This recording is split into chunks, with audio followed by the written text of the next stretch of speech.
Kali ini kita memulai dengan mengamplifikasi atau mentoakkan pengeras suara dari 7 pemimpin Afrika yang mengatakan mudah-mudahan Perang Dunia Ketiga di Eropa benar-benar terjadi. Mengapa mereka mengatakan hal tersebut? Memang kalau perang dunia, Afrika akan jadi untung. Lepas dari jajahan Eropa, kok Indonesia nggak ikut teriakan perang yuk perang ya? Apa Indonesia tidak pernah siapkan grand plan menjadi negara besar dengan momentum perang di Eropa? Lalu kita kali ini juga membahas macam-macam bentuk perang yang terjadi berbarengan dengan perang di Ukraina. Dalam banyak episode kita sudah menginformasikan bahwa sejak tahun 2017 dunia dalam keadaan perang. Namun bagi mereka, terutama pejabat yang memang tidak memahami geopolitik dunia, tidak pernah mengikuti sekolah kepemimpinan, SESCO, atau Lemhanas, topik ini memang tidak difahami. Bahkan buzzer yang tugasnya dan bayarannya hanya untuk menyerang lawan atau oposisi, tidak pernah menyerang substansi atau konten apapun. Pokoknya yang berbeda diserang. Gak perlu membahas pakai ilmu, pakai menyerang fisik atau hal yang tidak berhubungan dengan konten. Yang penting orang yang mendengar seruan buzzer tersebut bisa benci dengan yang beda pendapat dengan kebijakan pejabat yang baru. Itu aja misinya. Misalnya, Bosman mengajukan konsep printing money berbasis produksi, maka buzzer hanya menyerang anak yatim. Tahu apa itu Bosman? Atau ilmunya baca doang kok sok-sokan bicara ekonomi, doktor bukan, profesor bukan. Itu masalah buat Bosman? Ya enggak lah, kita enggak pernah repot-repot mengatakan sesuatu kepada buzzer seperti peribahasa lebah tidak akan pernah mengatakan kepada lalat bahwa madu lebih enak dari tai. Kembali ke dunia dalam keadaan perang. Kencang di tahun 2017 kita mengingatkan sekarang dalam keadaan perang waktu itu. Maka mengatur negara haruslah dengan war mode. Mengatur ekonomi juga dengan war mode. Bahkan kita ingatkan dengan buku The Economist at War, Alan Bollard penciptanya, sebagai salah satu contohnya. Namun otak sederhana memang mengartikan perang itu adalah dar der dor. Dan bahkan pejabat yang serba bisa mengatakan 40 tahun lagi Indonesia itu tidak akan perang. Perang masih aja diartikan dar der dor, bedil-bedilan. Dia ini padahal jenderal loh yang ngomong, namun sudah jadi jenderal cuan sekarang. Bukan jenderal mempertahankan tanah air lagi, tetapi mempertahankan jabatan sak matee sampai mati. Kita lanjut. Setahun kemudian kita mengingatkan berulang-ulang akan pelajaran di Akademi Militer yang selalu mengingatkan di awalnya perang ekonomi, di akhirnya selalu akan terjadi perang militer.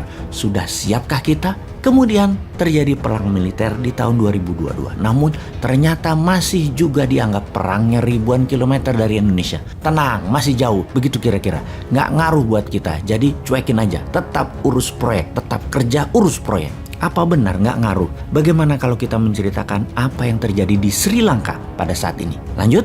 Kita mulai dengan seorang politikus kawakan di Sri Lanka bernama Mahinda Rajapaksa yang menguasai Sri Lanka sejak tahun 2005. Jabatan presiden kemudian jadi Perdana Menteri bolak-balik disandangnya. Bahkan kali ini sejak tahun 2019, saudara kandungnya Gotabaya Rajapaksa terpilih menjadi presiden Sri Lanka. Mahinda kemudian dilantik menjadi Perdana Menteri lagi. Jadi saat ini ada 5 orang bernama Rajapaksa di jabatan pemerintahan di Sri Lanka.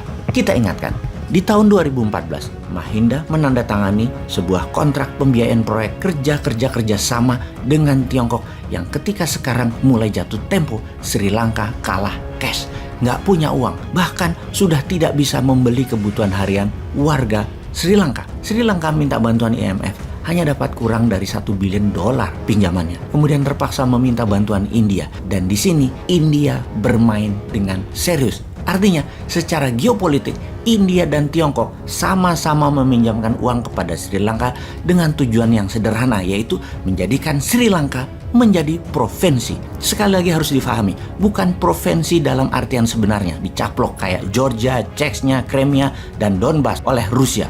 Bukan, dijadikan provinsi artinya mengikuti kebijakan India atau kebijakan Tiongkok atas semua kebijakan ekonomi yang dibuat oleh Sri Lanka. Yang artinya sesungguhnya adalah pasti yang untung adalah Tiongkoknya atau pasti yang untung adalah Indianya dengan menggunakan Rajapaksa sang pejabat sebagai agen Tiongkok atau agen India. Dua negara Tiongkok dan India ini ibarat Soviet dan NATO sekutu barat Amerika di zaman Perang Dingin. India dan Tiongkok sama, perang di mana-mana. baik fisik di utara India, daerah Kashmir hingga perebutan Nepal. Kebijakan ekonomi saling serang dan saling kuat-kuatan sebagai negara produsen. Gak ada barang Tiongkok di India yang tidak dipajaki tinggi. Begitu juga sebaliknya, tidak ada barang India yang ke Tiongkok tidak dipajaki. Sekarang keduanya berebut Sri Lanka. Posisi Sri Lanka yang strategis, penghubung Asia Barat dengan Asia Timur secara maritim sangat penting bagi dua negara. Tiongkok memerlukan pelabuhan utama di mana ketika Selat Malaka penuh, mereka bisa pakai kanal Kra Thailand dan memiliki hub semuanya, yaitu hub kargo di Sri Lanka.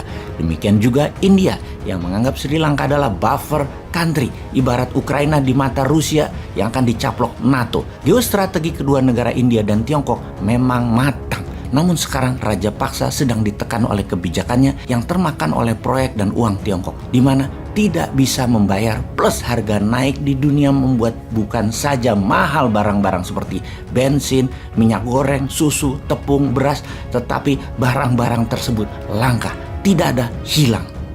Kayaknya ini semua kenal ya kita ya. Mudah-mudahan pada paham.